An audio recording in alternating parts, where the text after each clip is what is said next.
Dopo la pubblicazione del report sui costi subiti dalla Sicilia, Nello Musumeci a spada tratta contro le zavorre contrarie alla costruzione del ponte sullo stretto di Messina. Qui, da Presidente della Regione.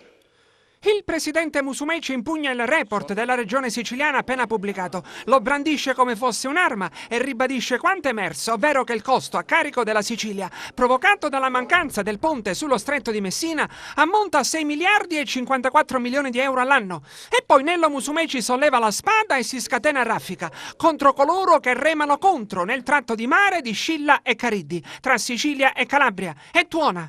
Il ponte sullo stretto? Escludo che il governo nazionale abbia interesse a realizzarlo. Subisce la pressione di lobby economico-finanziarie del nord, contraria a una Sicilia come naturale piattaforma del continente europeo nel Mediterraneo, condannandola alla marginalità che continua a subire da oltre 70 anni.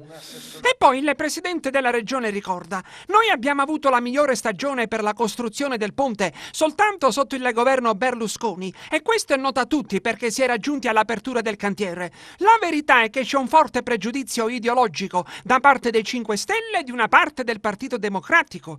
La rappresentanza parlamentare siciliana e calabrese dovrebbe pressare il governo per pretendere che il collegamento sullo stretto diventi una priorità assoluta e irrinunciabile, soprattutto ora che il Mediterraneo è ritornato uno snodo centrale del traffico merci.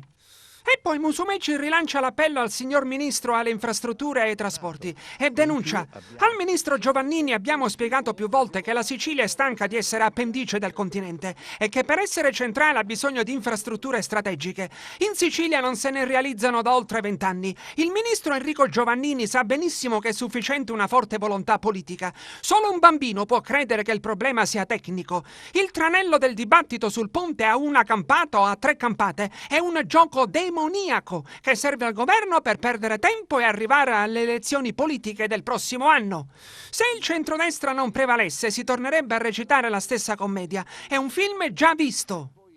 E poi, sotto il profilo logistico, Nello Musumeci conclude: solo una minoranza di navi mercantili approda in Sicilia o a Gioia Tauro. La stragrande maggioranza invece attraversa lo stretto di Gibilterra per raggiungere il nord Europa. Il collegamento stabile, sia ponte o tunnel, tra le 2 sponde di Sicilia e Calabria determinerebbe una maggiore appetibilità da parte della Sicilia in termini di investimenti stranieri.